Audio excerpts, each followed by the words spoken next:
কিছুদিন আগে কয়েকটি জুট সিটস অর্ডার করেছিলাম, যেগুলো কোনোভাবেই ব্যবহার করা হয়ে উঠছিল না। তাই চলো আজ এটা দিয়েই একটা পেন স্ট্যান্ড বানাবো। এখানে জুট শিটের পেছনে যে পেপারটি ছিল এটা প্রথমে আমি তুলে দিচ্ছি, কারণ আমার মনে হয় পেপারটি থাকলে বক্সটির মধ্যে এই সিটটি দিয়ে কভার করতে একটু অসুবিধে হবে। কিন্তু তার আগে বক্সটিকে আমি আরো একটি কাগজ দিয়ে কভার করে নিয়েছি, না হলে এই যে জুট শিটের ফাঁকা ফাঁকা অংশগুলো দিয়ে ভেতরের বক্সের লেখা বা ডিজাইন সবকিছুই দেখা যেত। তাই প্রথমে কাগজ দিয়ে কভার করে পরে জুট শিট দিয়ে কভার করে নিলাম।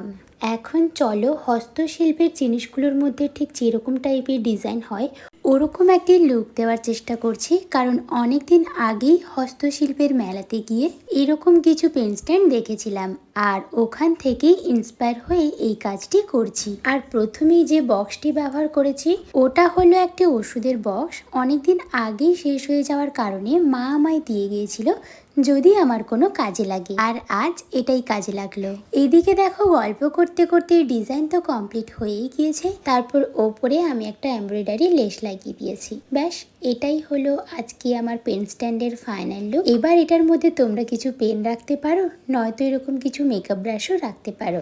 এখন ঝটপট জানিয়ে দাও তো আমার বানানো পেন স্ট্যান্ডটা তোমাদের কেমন লাগলো। ভালো লাগলে অবশ্যই একটা লাইক করে দিও। টাটা।